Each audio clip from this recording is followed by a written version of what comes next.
We're going to start now. Matan Zamir, you can start.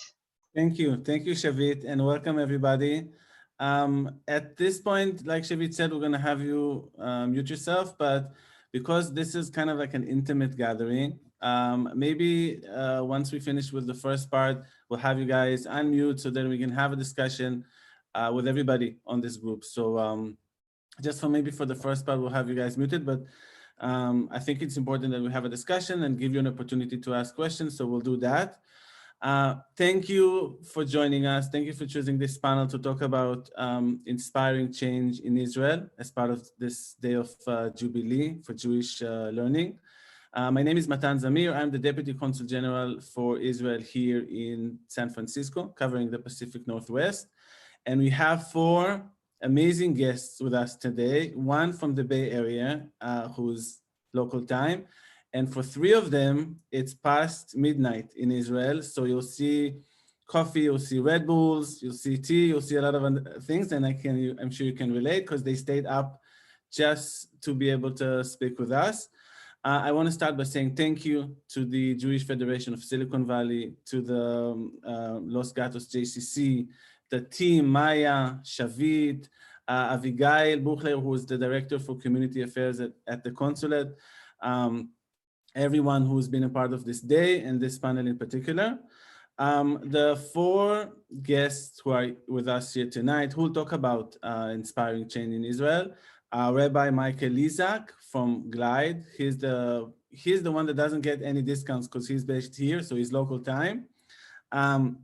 Genet Dessa is the Executive Director of Olim Beyachad, and she'll tell you about Olim Beyachad and the Ethiopian Israelis and their higher education challenges, acceptance to the workforce in Israel. So that's Olim Beyachad. Liana Marom Asif works for IGY, Israeli Gay Youth, doing their PR and doing an amazing work at the organization.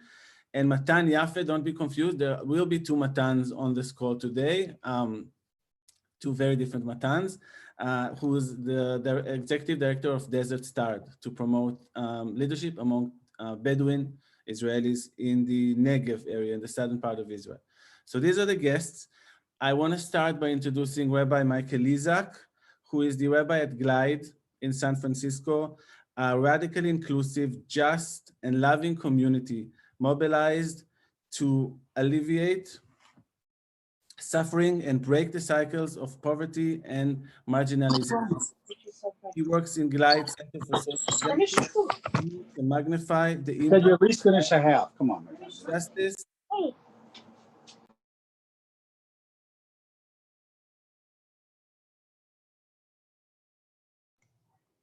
Matan, you're muted. Sorry, I was muted, sorry. Can you hear me now? I don't know what part of me, see, that's the beauty of Zoom. The most common sentence in 2021 is you're muted, right? So I was muted. I don't know what part I was introducing Rabbi Lezak. I'll start from, I think, where I muted myself. He works at Glide Center for Social Justice, aiming to magnify the impact of Glide justice machinery and forge covenantal bonds between Glide and communities throughout the Bay Area. Rabbi Lezak brings over 100 civic, tech, and healthcare leaders on Glide annual Alabama Justice Pilgrimage. He spearheads groundbreaking work with law enforcement and district attorneys from around the country to help them understand the challenges faced by people who live in extreme poverty. His previous position as a congregational rabbi in Marin County, he founded programs to love and support families and inmates in Pelican Bay, San Quentin, and Vacaville state prisons. Rabbi Lezak is on the National Board of Tru'ah, the rabbinic call for human rights. He is married to Rabbi Noah Kushner and is a father of 3 daughters, or how we say in French, Abul Banat, the father of daughters. I had the pleasure of working with Rabbi Lezak at Glide. I was able to personally see the amazing work that Glide is doing at the Tenderloin neighborhood of San Francisco and beyond. So without further ado, Rabbi Lezak, please. Matan, thank you so much for a beautiful introduction. Such a privilege to be here. To you Israelis who are up late, thank you so much. Can't wait to learn with and from you all. I want to take you back. Before I was a rabbi at Glide in the Center for Social Justice at Glide, I was a congregational rabbi in Marin County. And every year that I was there, we would bring a group of 100 to 200 people to march down the main street in San Francisco, Market Street, for the San Francisco Gay Pride Parade. And we would bring with us a chuppah that had a rainbow flag on top of it. So it was a rainbow chuppah, and we would have mock weddings as we went down Market Street. So I would take campers from Camp Newman and pull two boys together, and we would pretend to smash on a glass and dance the hora in the middle of hundreds of thousands of people in San Francisco. So many of those people who danced with me in San Francisco came with me to Jerusalem in the summer of 2007. And we happened to be there when the Pride Parade was happening in Jerusalem in 2007, which for those of you in the know was 2 summers after Yishai Shlisel stabbed 3 people in the Pride Parade. It was a very intense time to be there. I happened to be there 8 years later as well, 2015, right after I was there in 2016, the summer after Shlisel was released from prison and stabbed 6 people at the Pride Parade, including a young 16-year-old American girl named Shira Banki, who ended up dying from her wounds. So the following summer in 2016, I was in Jerusalem with my wife, Noah, with our 3 daughters. And we were wrestling. I really wanted to go to the Pride Parade, but I was a little nervous. And we gathered in Gan HaPalmon in downtown Jerusalem with 25,000 Israelis across the spectrum, Jewish Israelis, from Orthodox to Chiloni, secular, and marched up Keren HaYesod that day and sang many people were singing songs from the American Civil Rights Movement. And I bring you that story today because I want to connect the dots between my passion for justice in Israel and my passion for justice in America, and how my Jewish soul sings in both of those arenas. And I think we have a lot to learn from one another. I think Israeli Jews have a ton to teach us American Jews, and us American Jews have a ton to teach Israeli Jews. And I love to cross those lines and to learn with and from one another. I give you all of that background to tell you that about 3.5 years ago, I left Jewish congregational life. My wife is also a rabbi, as Matan said. She founded a congregation here in San Francisco called The Kitchen about 10 years ago, which is an amazing place. And we'd love to host you all for Shabbat one day, post-COVID, please God. And I started working at a place called Glide, which some of you might not have heard of. I'll tell you briefly about Glide. What is Glide? It is a historically Black church that served the African-American community in San Francisco that's been here for over 90 years. Every Sunday morning, we have 2 Sunday celebrations that has a 40-member gospel ensemble, a funk band, and services that will make you feel wildly alive. I'll tell you a story about the first time I was there when I met an Israeli a little bit later. On top of Glide being a church, it is a 7-story, what I call a teshuva factory. It is an incredible social justice juggernaut in the middle of San Francisco, a kilometer from Twitter's world headquarters and a mile away from Salesforce's headquarters, where there are more billionaires per capita than in any city on the planet. And right up close to that is unbelievable poverty, mainly for people of color in San Francisco. So what does Glide do? We feed 750,000 meals every year, 2,200 on average every day. We give away about 1.5 million clean needles to people who are wrestling with addiction. We have an alternative to incarceration program. We have a violence intervention program that helps people unlearn violence, a walk-in center that helps. And if you're anyone on the street who needs a bandage for an open wound, needs a shelter bed for the night, needs a meal, needs some psychiatric help or a clean needle, we help them. We have free COVID testing in front of Glide. So that's Glide in general. What the heck is a rabbi doing at Glide? There's, I would say, 3 big things that I do. The first thing I do is as Matan said, I do broad outreach to the Jewish community, to bring Jews from around the Bay Area and really around the world. A ton of Israelis come in every year to get close to glide, to get proximate to, I think, the worst things that are happening in America, and to dream from that very dark, bleak place of ways to bring a tikkun, to bring healing to people and to streets and to cities. So every Jewish day school from Palo Alto to Marin County comes into Glide when it's not COVID 3+ times a year to learn with and from us. I've got 10 synagogues that are coming in regularly. My wife's synagogue, The Kitchen, their religious school actually meets at Glide monthly. So they're studying Torah inside a classroom, and then they're living Torah. We had Shabbat morning services once at The Kitchen, and in the middle of the Torah service, the person who runs the Glide dining room came up and said, Rabbi, a group did not come to serve breakfast this morning. So I interrupted the Shabbat morning Torah service and pulled 10 people out and sent them down to the basement to serve breakfast that day. We bake 200 chalot every Friday morning in the Glide kitchen, and we serve those chalot to Glide staff, right? Imagine hot Jewish Sabbath bread going throughout a 7-story building, feeding mostly non-Jews. It's great public relations for the Jews, and it also makes the whole block smell really tasty. We have one rule, as Matan will tell you, for our Shabbat challah, that you have to put more butter on it than you think you deserve, okay? That should be our motto to help. I think that might be like the seeds of the Mashiach, if we put more butter on our challah than we think we deserve. So I do broad outreach to the Jewish community. I run a program that helps train police officers and district attorneys from around the country to help make them more compassionate in their work, and to de-escalate situations nonviolently, to reach for their gun less and to reach for their heart more, and to see human beings rather than someone who needs to be arrested or harmed. And we run a program that is a justice pilgrimage to Alabama.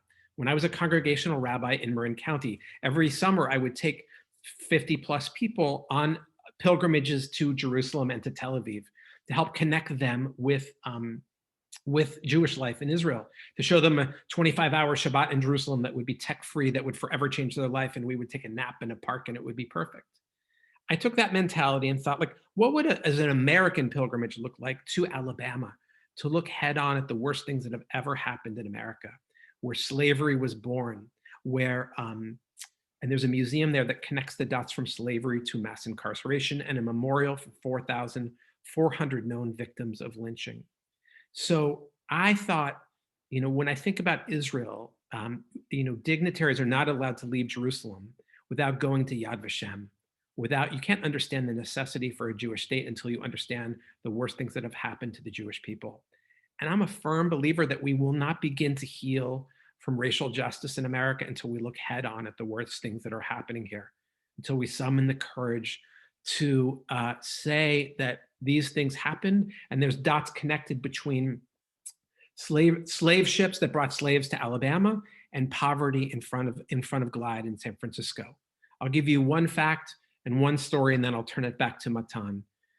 In San Francisco, the population of African Americans 30 years ago used to be about 20% of the population of the city, okay? 20% of the city 30 years ago was African American. Today, the population of African Americans is about 4%, okay? So where did all the African Americans go? That's one subject for another lesson, but close to 40%, 10 times the amount of the population of San Francisco, of the unsheltered people, of homeless people in San Francisco, are African American, right? So to my eyes, it's one terrible story of slavery, the remnants of slavery alive in the streets in front of San Francisco.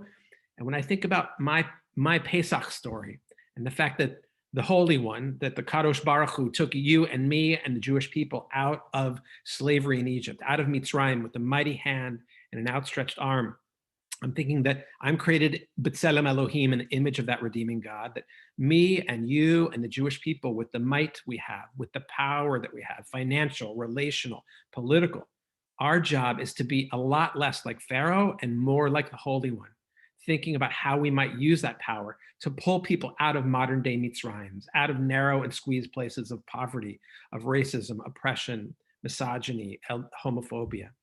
So the story I'll close with here is that the first morning I gave a sermon. I give Divrei Torah in the Glide Church. And the first morning that I gave the sermon, I walked into the church with my 80-year-old mother on one side and my rabbi wife on the other, and my kippah on, and I sat down in the front row and I'm looking at my drash. And an Israeli woman comes up to me in the church and she looks at me and starts speaking Hebrew, and she says to me, "Rabbi, Glide is my shul. I've been coming to Glide every Sunday for 20 years. And my particular Jewish brain was like, what the heck is an Israeli Jewish woman coming to church every Sunday morning for? Why is she not hanging out at Temple Emmanuel or Shereth Israel? I learned a few months later that she had been a heroin addict, right? And no synagogue in town back then, and very few of them today, know what to do with a heroin addict. But Glide knows what to do with heroin addicts. We don't yell at you to have you get off of heroin. We love you where you are. And we give you clean needles, and we test your drugs for fentanyl to make sure we want to love you, and we want to love you unconditionally and keep you alive. And if and when you want to get off of that heroin, we'll help you find paths. That Israeli woman still comes to Glide every Sunday morning. She is clean these days and is helping people in San Francisco who are heroin addicts get themselves off. So that's a little bit about me, about Glide. It's a very fast presentation. Would love to welcome any of you more, and I know there'll be more time for presentation later. I turn it back to you, Matan. Thank you, Rabbi Lezak. I will just testify that I had the pleasure of doing the challah service with you on Fridays, on a Friday, and even though it sounds, oh, it's just a challah, it's just bread, the staff and the volunteers at Glide, they are the ones who get to help the people who receive the service, the different services that you've described. Not a lot of people take a look at them, motivating them, helping them, and you did it big time. They're looking forward for it. When you walk through the corridors and they get the warm, fresh out of the oven challah, I think it makes their Friday a whole different experience than like a regular day of the week. And you did a really great work with that. Absolutely. We look forward to welcoming you back. Thank you. So now we're gonna jump to our almost asleep, no, I'm kidding, our Israelis. We're gonna jump 10 hours ahead to Israeli time, and I'll start with Genet Tessa from Olim B'Yachad. Genet, how about you take a few minutes and tell us about Olim B'Yachad, please? Okay. Good afternoon for everybody. I am glad to be here, and it's okay, even it's in the middle of the night. I'm happy to be here. My name is Genet. I was born in Ethiopia, made Aliyah when I was 11 years old. Today, for the last 1.5 years, I am the CEO of Olim B'Yachad organization. Olim B'Yachad was established 14 years ago with aim of changing the misperception and negative attitude of Israeli society throughout Ethiopian Israeli community by integrating Ethiopian Israeli university graduates at workforce, at suitable employment at the workforce. We believe that we need to work with both sides of the coin, so we could succeed in our mission, which means in one of the hand we working into Ethiopian Israeli community. We are assist for youth and university students and university graduates to develop career and find themselves in suitable employment at the workforce. We believe that with help and direction, they could and can be leaders at workforce, at leading companies. So we have some of activities and programs, so we could assist them and help them fulfill their potential. In the other side, we have to work with the society, especially with the decision makers at workforce, so they could understand the situation that difficult for Israeli Ethiopian society, and make them to be our partners to get our mission. I glad to say that there are a lot of people that believe with us and work with us to help solve this difficult situation. Voluntaries and mentors that assist for our participants and our graduates. So after many years of activities, we have a lot of succeed. We have more than 1,000 graduates that working at the workforce, and we have more than 2,000 voluntaries for the workforce that believe and work with us to continue to do what we are doing. This is Olim B'Yachad. Thank you. And we will ask you later to stay with us about examples and success stories. From now, we're going to move to Liana Marom Asif, who is the head of the International Relations and I think also development at IGI. Tell us a little bit about IGI and the work that you do. So first of all, hi everyone. Happy to be here, although the time. A little bit about IGI. IGI is the Israeli LGBT youth organization. And what's unique about our work that, first of all, we work everywhere in Israel, and for all the Israel, I would say, mosaic, we're happy to say that around our Shabbat table sits not only LGBTs, but also sits Jewish, Arab, youth and young adults from the periphery and center of Israel. 80% of our work actually outside of Tel Aviv. It doesn't say that in Tel Aviv we don't deal with a lot of homophobic action. It's really prefer where you live in Tel Aviv or center of Israel, but still it's very important to say that the majority of the activity is outside of center of Israel, and there is lots of reasons for that. How we work with youth and groups that meet weekly, and we open few centers that it's open to everyone to come. And we also have a group that, what we love to say, that we believe in our youth. We're not only a place to go out of the closet. It's not the main reason why we're here. The main reason why IGI exists is to be a youth movement that believe in youth and young adults to be the next leadership of Israel, although their LGBT identity, and also to say that maybe our identity is a bridge to between different groups of society that never met before. You can imagine how hard it is to do seminar that you have secular and religious, and that the content need to be in Hebrew and in Arabic. Our website and helpline, they are in both languages, and we're proud to say that we serve not only Israelis, but also we know that youth from, let's say, the countries around us use our website and helpline and WhatsApp helpline and everything. So we're really proud about this. And I would also like to connect about the Jewish identity and the connection between Israelis and the American Jewish community, and also Jewish all around the world, that before we met Jewish from New York or from different communities, we struggled with our Jewish identity, and we ask ourselves a lot, what is the connection between LGBT identity and Jewish identity?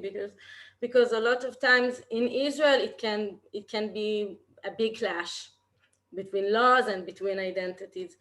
And suddenly, after we've been in one of delegation to New York to visit the Jewish community, our eyes was open, and we started to learn, and we met very ritual world that helped us to open our eyes to different kind of ways to celebrate Judaism. So I proudly say that today Iggy dealing a lot with the question about the Jewish identity and LGBT.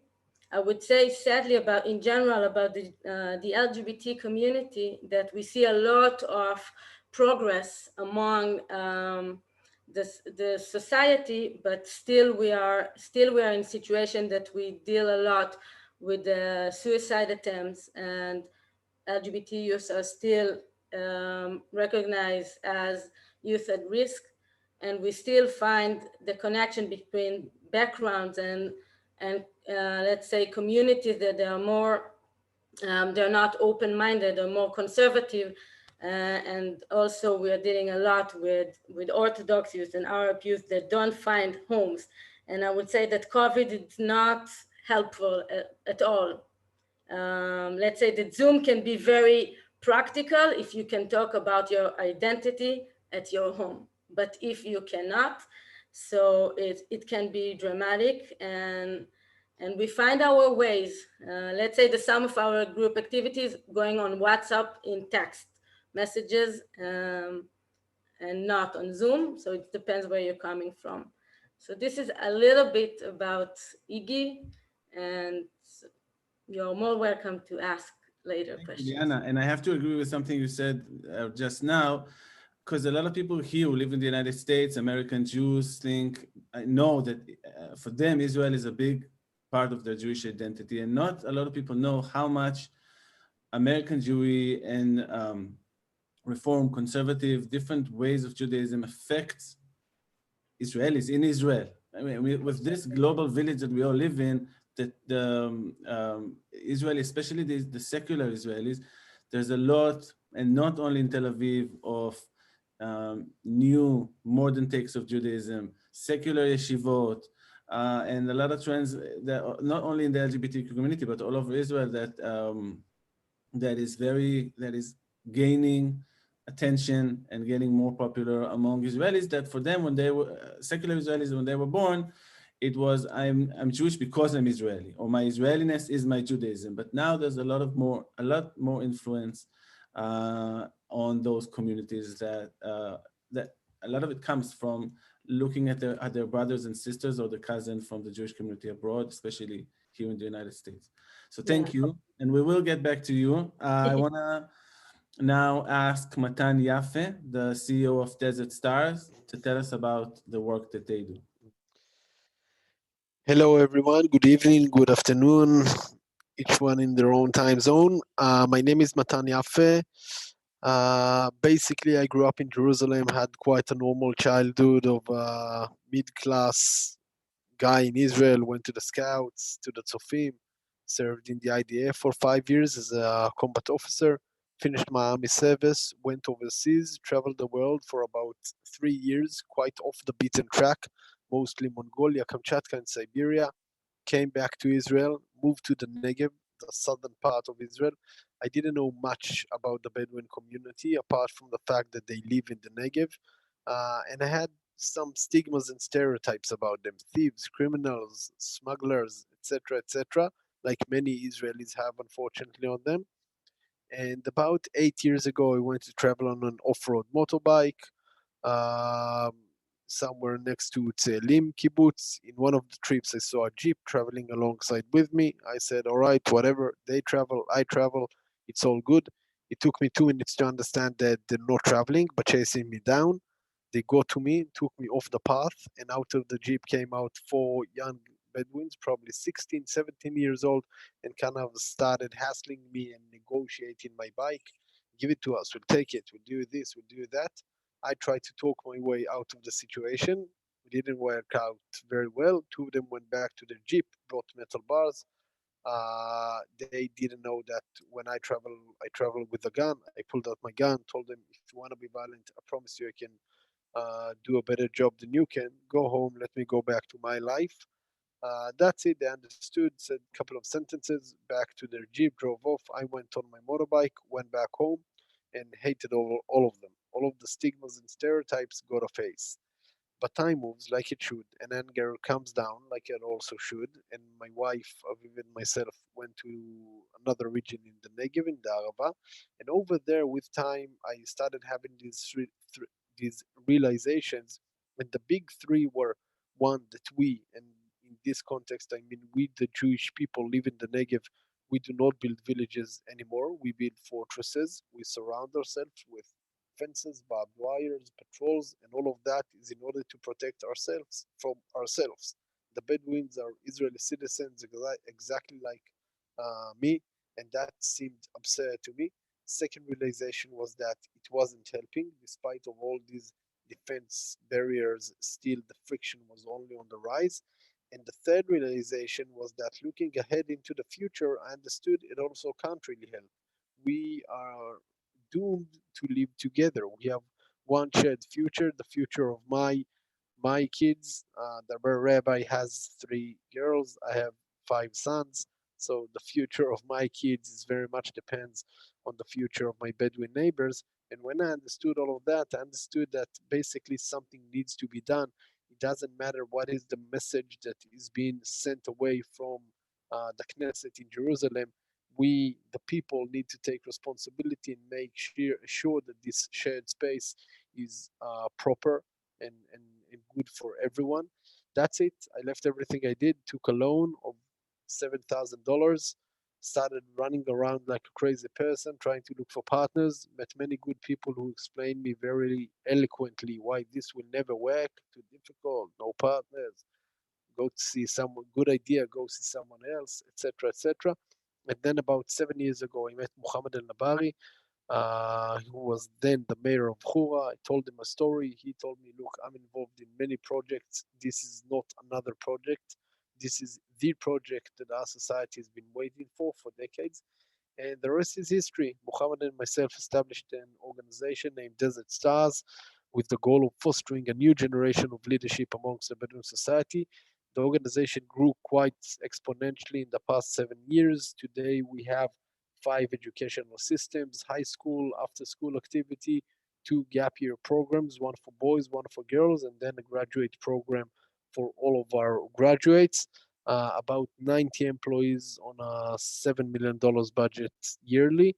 Next to all of that, we wanted to anchor all of our doing, so we started 3 years ago visioning a campus for a physical campus to develop Bedouin leadership. It's a big project of about 25,000 square meters, which we will hopefully launch in 4 months from today. That's it.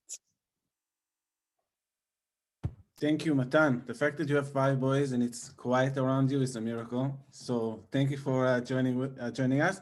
I want to invite everybody now to take the chance. I have a couple of questions that I want to ask our panelists, but then feel free to raise your hand. Maybe Shavit, you can help me, and then see who is interested in asking a question. And then in a couple of minutes, we're just going to open it up to everybody who wants to comment or ask any one of our panelists. I want to ask Genet and Liana, basically following up the first part of Matan's presentation, and ask you maybe to tell your personal story and what brought you to the organization. Genet, what brought you to Olim B'Yachad? Okay. First of all, as you can see, I am Ethiopian woman. I'm here for my children. I'm here because I'm graduate of Olim B'Yachad. After I finished my study at the university, I started to look for a suitable job, but I didn't really know how to do it or from where to start, because I was like 7 years in Israel. After army, after the army and after the things that I should to do and succeed, and I finished the university, but I didn't know how to start the next level. And unfortunately, I start work at any job that I found because I needed to support myself. And many years after, I heard about Olim B'Yachad from friends that participate at one of their activities. And I start my relationship with Olim B'Yachad. I'm in Olim B'Yachad like 10 years. I have two mentors that with me from the first, I start the course of Olim B'Yachad. I development my career, and I was at the last position. I was a manager of a boarding school with 300 students, with a lot of responsibility and a lot of sipuk, Satisfaction. of work, and I had the privilege and the chance to come in close circle in Olim B'Yachad. My first day in this position was the day that Solomon Taka, the young person, was killed by a police officer, and there was protest at everywhere in Israel. And I understand that the situation and the responsibility that I have to be part of the change, to lead change, like the other did before for me, and this effect on my life and on my children's life. I'm here in Olim B'Yachad and feel that I doing the right thing. I very agree with our method, because we are working with the society, not against the society, although there is bad things that are happening in the world. There is the racism issue in the world, also in Israel. But I'm happy to be part of the change, and I'm here with my personality story, and it's helped me to lead the organization. Thank you, Gwyneth. Liana, what brought you to IGI? So I would say for this question, I think my mother. And actually, in kind of a very weird story, my mother passed away 5 years ago. And I remember that we had a lot of discussions about identity, different identities, if you're proud of it or if you're not. And she always hid her Mizrahi identity, that it's something that she wasn't, I would say, not she wasn't proud of who she is, but every time that we spoke about the Mizrahi culture or the culture that she came from, she little bit hide it or say, this is belong to Saba and Safta, to our grandparents. And I will add to it that my father all the time, there's a story that he repeats and saying that the first time he met my grandma, she listened to the radio to Arabic songs. And when he entered the house, because he's from Ashkenazi house, when he entered the house, the first thing that she did is to run to close the radio off. And this is a story that walks with me. And when I came out of the closet, it was very hard for my parents. And I remember the conversation of feeling proud of who you are. And before she died, she told me, you need to continue and be proud of who you are. Don't forget this thing in your life, because when you raise this part of who you are, you raise a lot of other stuff. And I volunteered and worked in a lot of other organizations in Israel. And one day after she passed away, I said to myself, after she said that I need to work in a place that I feel that I'm not hiding my identity. And not only this, I'm really doing this connection with others. I know to see the other through, because I am in a way the other, and this is what connect me to people, and why I believe we can overcome a lot of challenges between people. So this is what brought me in general to Iggy. Thank you. That's beautiful. And if I had to summarize it with one sentence, I would say, mother knows best, right? Completely. Thank you. I want to ask Matan, since you told us a little bit about your background, I'd like you to tell us maybe a story. I don't want to say a typical story because every person is different, but a story of someone who went through Desert Stars that really you can highlight their personal story. One of the a member of the Bedouin community that from when he joined Desert Stars to today went through maybe a significant transition. So I'll try to tell a couple of quick stories about our graduates, because I think that Desert Stars is quite unique in the sense that it's very strategic. We don't just want to do better.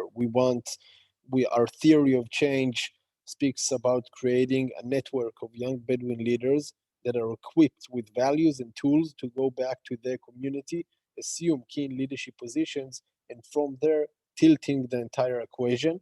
So one story I can tell you just quite from last weekend that went very big and got like 250,000 likes here and articles all over, which about 2 weeks ago, there was a news ad on the news here that some Bedouin youth violated some cemetery in Nevatim, in a Jewish moshav nearby.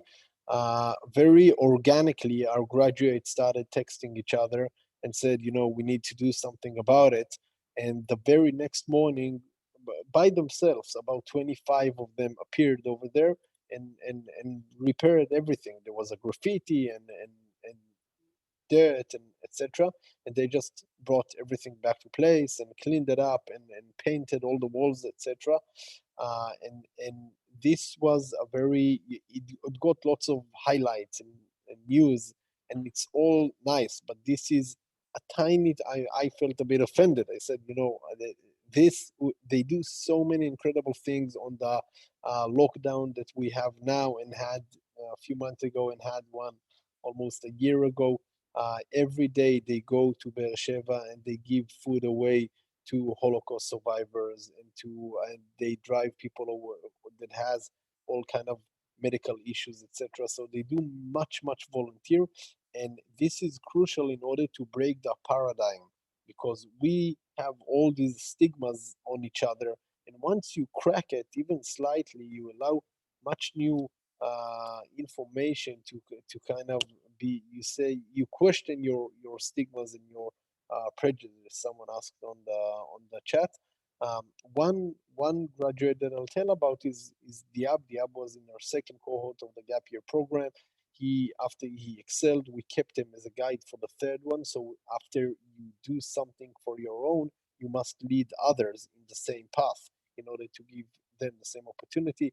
He wanted to establish a youth movement. I told him that's great. Why? He said, if I had a youth movement, then I wouldn't expose to the informal education at such a late age. I told him, great, do you know what a youth movement is? He told me, no, I have no idea. We reached out to a youth movement that I know, we sent it to them. I told them, I want him to work for you for a year. They told me, are you crazy? He doesn't have any of the skills. I told them, don't worry, you'll get him for free. We'll pay, he'll get the experience from you, so he'll be able to go back to his community and establish something like that on his own. He went there, worked for a year. After a year, he was offered with 2 jobs, one from the place he worked at and one from their managers. Refused both, went to the Negev, started youth activity in 5 different Bedouin villages, finished his degree. Today, he's the manager already of our gap year program. So it's just one tiny story to demonstrate how we broke the silos of we don't do just a section of ages. We take them at 14 and we never let go. The Ab today is 25, married, plus one, and we're still there with him, escorting him. And there's my plus, one of the plus five Right. joined us. That's it. So that's the story about the Ab. Thank you. Rabbi Lezak, would you mind sharing with us also a story of the people who visit Glide and their background and their story? Yeah, I'm thinking in particular about one Glide client who was homeless for many, many years. When COVID came, as you can all imagine, when you're unsheltered and don't have walls, that it is incredibly dangerous. And we were very worried, and Glide worked very hard, and we got about close to 2,000 people into shelter hotels early on. One of them was this Glide client. I'll call him Jonathan for now. He was struggling quite a bit when he was on the street. When he got to his shelter hotel, he had a clean bathroom of his own to use for the first time, reliable internet for his first time. His therapist was around the corner. His doctor was a few blocks away. And his life, which was very chaotic before COVID, because of the work we did to get him into the hotel, began to stabilize. And he came to Alabama with us this year on our justice pilgrimage. And about 2 months ago, he called me and said, I have an interview at a local Jewish preschool to be a preschool teacher. Will you be one of my references? I said, of course I will. And I can tell you that he got hired by a local Jewish preschool about 2 months ago. And every Friday he sends me his little Shabbat news that he's sending out to the families. And I see him at Glide Church, and he comes to the Shabbat at the kitchen occasionally. But I think it is giving people space and surrounding them with wraparound services and unconditional love that, when the planets align, helps build some stability where people can build some healing in their life and can grow from there. Thank you. Shavit, do we have anybody who wants to jump in and ask? Yeah, actually, we have two questions in the chat. One is, Karen asked, what we can do to get involved from here? I mean, how we can individuals or companies or support or volunteer? This is one question. The second question Maya asked is, what is being done in Israel to end prejudices? Okay, so for the first question, Carol will have to wait a little bit, because the third part, I'm going to ask everybody about because we had learning, we heard from Rabbi Lezak, we have now the discussion, and then we're going to have action. So everybody will get an answer on if they want to roll their sleeves and help and do something. Each of our panelists will give them guidance and will give them instructions and what can people do to help, to act. And regarding Maya's question, I'll start with you, Genet. If you, each and every one of you, if you had to be very strategic and very, if you had to describe maybe the most important challenge or the most difficult challenge that the community that you work with faces, what would be that challenge? What is the thing that has to be addressed first? Okay. Our greatest challenge is the subject, the issue of racism that affect our ability to be part of the society. I could say it is the big challenge. So I think Israel government already find that is a situation. So we have to, as government and as society, to fix it, to fix it. Decision that the government gave 5 years ago. So I hope that the process and the change will be happen. But if I answer from what we are doing in our organization, we believe that the way we choose to deal with the employment and highly employment is a smart way to deal with. As I said before, we always working in two directions. First of all, we are understanding the situation of Israeli Ethiopian community. Okay, we know that our background is not equal, so we have to give the chance and the tools by education and university education, so more and more people, young people, could be part of leaders of the economy and the employment. We know that the employment, the jobs that you are working in influence about your situation and your children's situation and your community situation. It's the largest and the best way for mobility. It's the one way. The other way, we're talking with the situation, with the society, especially with decision makers at the workforce about the situation. We talk about the racism clearly. We checked about, we asked them to check how many Israeli Ethiopian work in their company. It's the first level of checking if you are opening mind to be part of the change.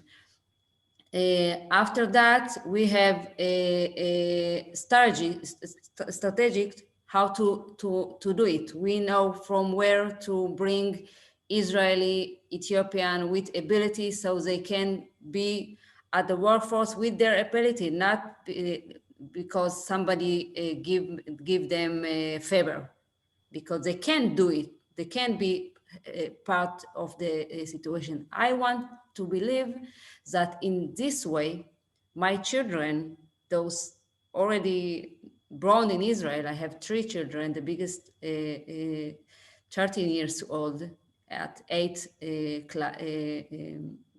class. My husband and I work and paid for her the way there is any chance that she couldn't be what she wanted to be. So if we make a better society, it will be, I think it will reduce the racism. I hope I could say it will be Right. Behind that. Thank you. Thank you, Gannett. Liana, so a little bit about maybe the main challenge that you're facing. And you asked about, there's a question in the chat, is there a difference between specific communities, ultra-Orthodox, maybe trans, Arab? So what is the main challenge? And if you could be a little bit, talk about the different communities that IGI serves. Exactly. This is what I wanted to say, that it's a work of zoom in and zoom out, because it's not only LGBT. LGBT is everywhere. And when we deal with LGBT youth and young adults, you need to ask where they're coming from. If they're coming from an ultra-Orthodox homes, you probably will not find them on IGI Tel Aviv Youth Club. You will find them somewhere on the streets, or you will find them texting and then erasing. And also we get phone calls, because I don't know how much you know Shabbat kosher phones, but kosher phones block everything that connected to LGBT. So if someone from an ultra-Orthodox homes want to reach our helpline, they cannot do it from their cellulars because we're blocked. So we are getting phone calls from street phones, that it's something that people don't use anymore. So it really depends where you're coming from, and I will say specifically the trans community in Israel. It's a community that suffer a lot in the work field and also from racism and homophobia. And this is something that we work a lot now. We are in September, we will open a school, professional school with the Ministry of Welfare to bring transgender young people and Arab LGBTs and to give them profession and to teach them to make the ability to integrate in the work field. So this is one really big and dramatic challenge that we are facing. Also language, I would say that, and this is why we have those AIM group for, when we call them Al-Wan, this is the Arab speaking groups, because it's not easy to talk about yourself, and it's plus don't easy to talk about yourself in a language that you are not, it's not your mother tongue. And when we're talking about LGBTs, you need to remember that if I'm a lesbian woman from Arad or from a conservative family or from an Arabic family, it's an intersection of identities, and the way that we deal with it, it's really different. But I don't want to make it so easy and to go to only to put the blame on the conservative groups, but because we find it in schools. We strategically putting lots of efforts in doing workshop in schools and for teachers. And we choose to do it because even in Herzliya, as a big center city in Israel, I was the one that heard the teacher saying that gay men need to sit in jail. Okay, this is something that the teacher said in front of all of the class. So it's something that strategically we are dealing with. And another thing that is part of maybe the challenge, but a part of our belief, that we say we are here and everywhere.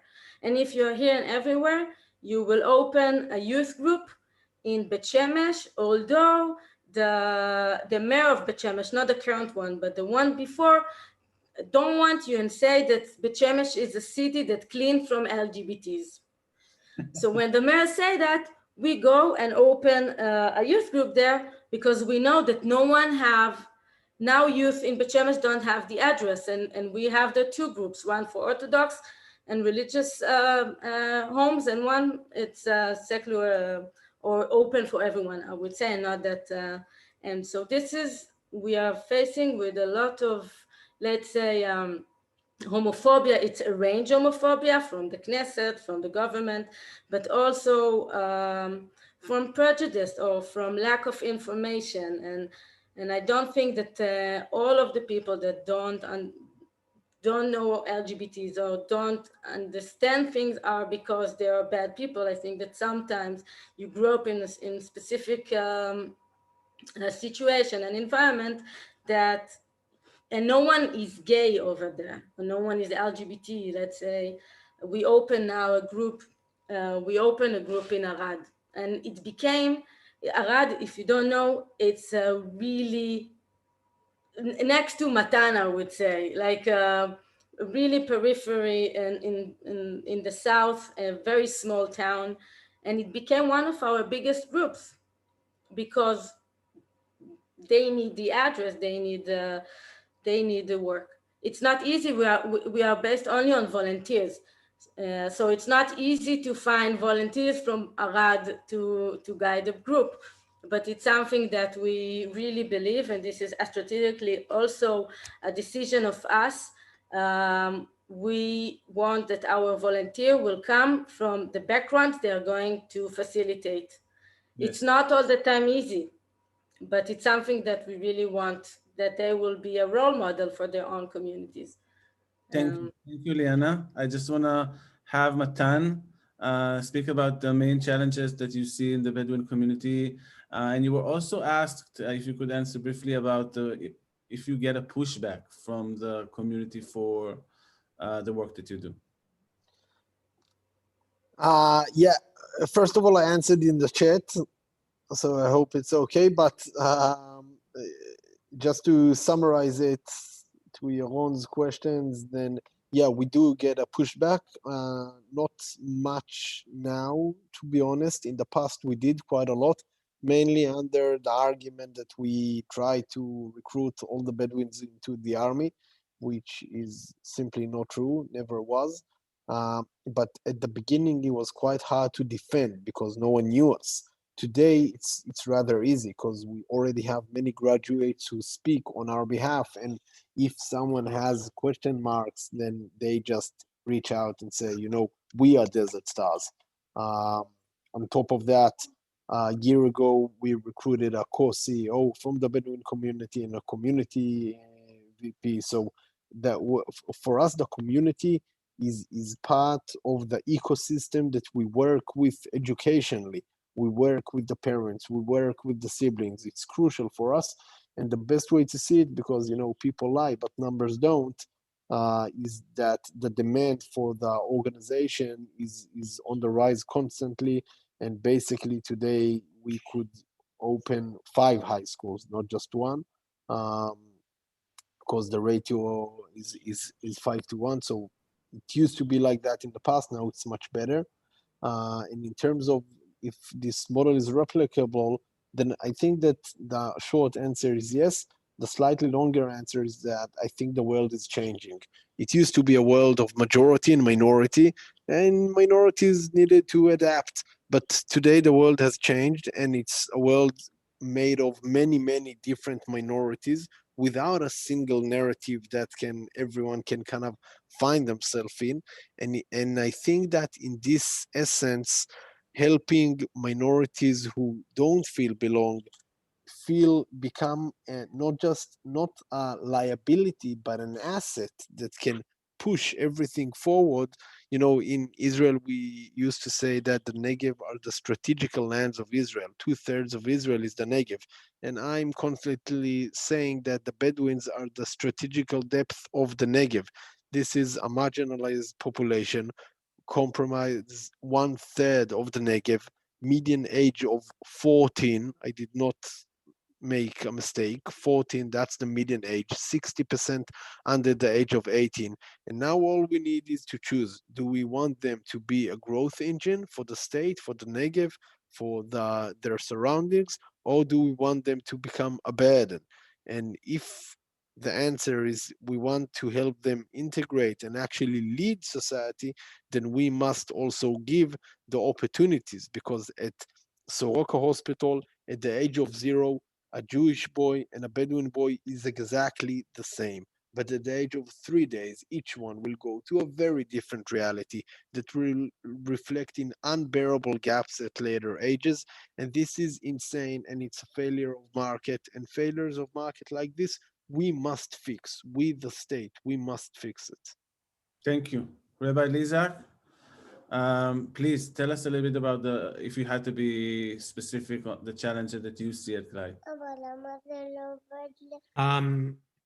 So many on so many levels. I think the one that is most glaring in San Francisco is the disparity between wealth and poverty, and the racial divide that just hurts on so many levels. I feel like there's a quote from James Baldwin, who was a poet and a writer from the 60s, where he said that there's no moral distance. This is from 1965. He said there's no moral distance between life on the ground in Alabama and life in San Francisco. And I feel like sometimes in San Francisco, we feel like we live in a super progressive, super woke place. And I think we are far away from the ideals. And I think so much of the work is about, I quote Brian Stevenson, the founder of the Equal Justice Initiative, regularly, who talks about 4 points. And this is, I think it applies here, and it applies in the Negev, and it applies, with Iggy, that we have to get proximate. We have to get close to people who are different than us. We have to develop new narratives, imagine realities that don't yet exist, and build a periscope and dream them and actualize them. 3, he said we have to hold on to hope. And the 4th one is, he said we have to do uncomfortable things. And I think that last one is the hardest one. And I try to operationalize that in all of the work I do bringing synagogues and day schools in. And I feel like when we do that here, when we do that in Israel, I think that helps us push through some of the barriers that have held us back. Thank you.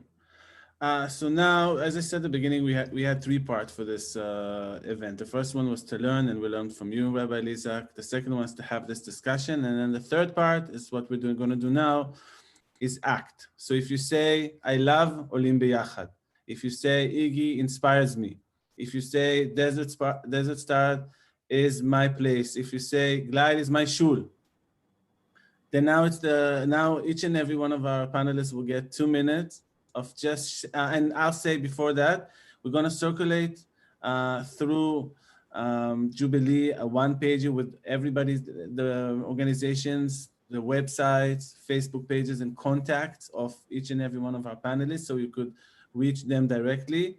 But if you could, each and every one of you, give an example of what can people do, whether here in San Francisco through Glide or in Israel through the other three organizations. What are your ideas? Ginet, please. What can people do with Olim B'Yachad? Today, thanks to technology, it's easy to be part of Olim B'Yachad. So we invite you to take part as mentors for our participant and graduate, as the voluntary and work with them in their English, like me, so they could talk like Matan, not like me. So prepare them before they come to interview, to work with them on their development of career. There are greatest participants, young and passionate. So I can say to you, this kind of connection is forever. Like I said before, I have two mentors from Olim B'Yachad that going with me for a long time, and we are affect one each other. Okay, it's not just they assist me. I think we have great stories and great process that each one of us going, so we can do it together. Also, you can introduce our organization for your friends and organizations, so they can help us with donors. This kind of introduction are very important for our development today, more than ever, because of the big situations that we didn't mean today, but pandemic, And I want to thank you and wish all of you בריאות, ברכה למילה. Health, good health for everybody. And I agree with you. I think making this lemon into a lemonade, and the fact that people can do mentoring and self-development through online, through the internet, is a great opportunity. So thank you, Ginet, and thank you for sharing the story of Olim B'Yachad. Liana, what can people do for Iggy and with Iggy? I would say that, first of all, I'm inviting you to take part of one of our programs. It's called Face to Face. And what we do in this program, we're connecting between youth and young adults from Israel and from the Jewish Jewry all around the world. And the idea, first of all, we meet year-long on Zoom because this is what we have, but we still want to hope that we will create delegations also. And I will explain exactly why. Because our delegation to New York it changed Iggy members completely, and it gave us, it strengthened our Jewish identity and helped us to work in our community. And what we did with the organization that we worked in New York, that we gave them the tools to work with their LGBT youth and together it was very reachful. So first of all, I invite you to contact me and to build this and to be part of this project. We don't have a Bay Area. We have Washington and New York, and this is something that I really want us to develop. So please, if you are in the audience, have connection to youth organization, movements, and communities, please contact me.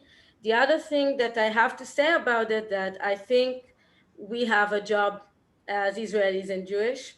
First of all, we have a job to keep democracy. We see how it's not obvious to live in a democratic world. Second, I think that Israel and the American Jewry is something very important, that we believe that through the programs that we run, we will build bridges and we will have the understanding of how to Tikkun Olam and to change our societies. And the third, we owe it to the humankind everywhere. So please join us and contact me. Thank you. Matan, what can we do with and for Desert Stars? So first of all, I'll be very trivial and say that eventually, in order to get this organization and this vision forward, and I think I speak on behalf of all speakers here, but I have a reputation of a rude person, so I'll be rude, and I'll say that we need people to financially support the work that we do. Eventually, this what allows us to keep do activities, to keep have new failures in order to also have some successes, but that's the way it works. So that's I just want to put it out there because it's part of life and a crucial part of all the NGO sector in Israel. On top of that, specifically for Desert Stars, I think that what would be very beneficial for us is that also for us, English is a very big obstacle for the Bedouin society in order to be able to properly integrated into the Israeli state. What we would like to do is actually send them to you. We want to send them to San Francisco and for them to live for several weeks in the English-speaking community in order to have no choice but to communicate in English. From my experience, you know, we teach them, we give them lessons, we do everything of this sort, but eventually once you are on the ground over there, being able to speak and practice day in, day out, that gives you some security in your ability to actually get along, and then you come back to Israel and you suddenly start reading books, etc. So that's one thing that we would be very keen to do. The other thing that we would be very happy to do is to put a man on the ground, an employee in San Francisco, being able to share this story. Because as I said, I think that the Desert Star story is a very global one. It's not a local one. The story of how we take a national liability in the way we see it and turn it into an asset. Someone asked earlier if we can scale it. I think we can, but I think we need someone there to keep saying the story, tell the story that I shared with you here over and over to as many people as possible in order to both help us scale the work that we do here in Israel and also duplicate the work that we do here in Israel to other places and share our knowledge. Thank you. Rabbi Lezak, other than going and baking challahs, and I have to say, if you're not going to glide and bake challah on at least one Friday, you're missing an opportunity of a lifetime. I mean, it's really something that I will never forget. What can people do with Glide? Great question. Thank you. Of course, we'd love to have you bake. We when it's not COVID, which God willing will be done with soon, we rely on 80 volunteers every day of the year. I think the first thing I would invite people to do is to let the stories of the Tenderloin, let the stories of racial injustice in America to shatter our hearts, to really break us, to think about how such insane poverty could be so proximate to such wealth, and to let that story really break us. I think sometimes we go straight to the head and don't let our hearts break. If you want books, I can point you to books. If you want experiences, if you're in Palo Alto, I can point you down there. If you want to come here, I can help break your American heart. And I often think of Psalm 147:3 that calls God the healer of shattered hearts. And I think about what it means, and I think about the work that Liana and Matan and Genet are doing is healing shattered individual and communal hearts. And I think that is a grand Jewish mission wherever we might be, to tear less and to sow more. So how might we invite you in close to all of our work to see the connective tissue between all of it? We'd love to bring you into Glide to serve meals or to bake challah, to let your heart be broken, and from that broken place to actually become one of the healers. So I'll stop there. Thank you. And I just want to say one more time, and we wrote it down in the chat, that you will have the details, the contacts of each of our panelists. Plus, as I said, they all have their website, so it's easy to connect them if you're interested in really rolling up your sleeve and doing something with each of the organizations.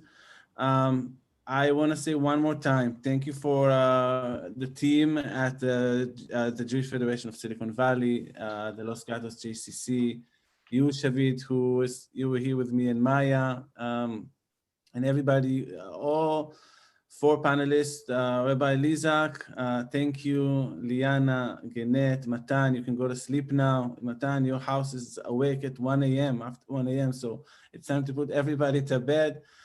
Thank you all for joining us. And if you have further questions, you want to follow up, you can always feel free to reach out to the consulate, and we will make the relevant connections. Some of the ideas, the mentoring, bringing, for example, the team from Desert Star is something that we're also examining ourselves.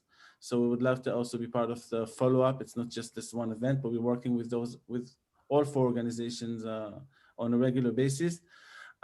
So I want to say thank you for all of you one more time. I have the rest of a very lovely Sunday in San Francisco. Thank you, Avigail, from our team, Avigail Buchler, who really worked a lot to make this event possible. And Litraot, shalom to everybody. Shalom, Lisa. Shalom, Litra. Thank you so much.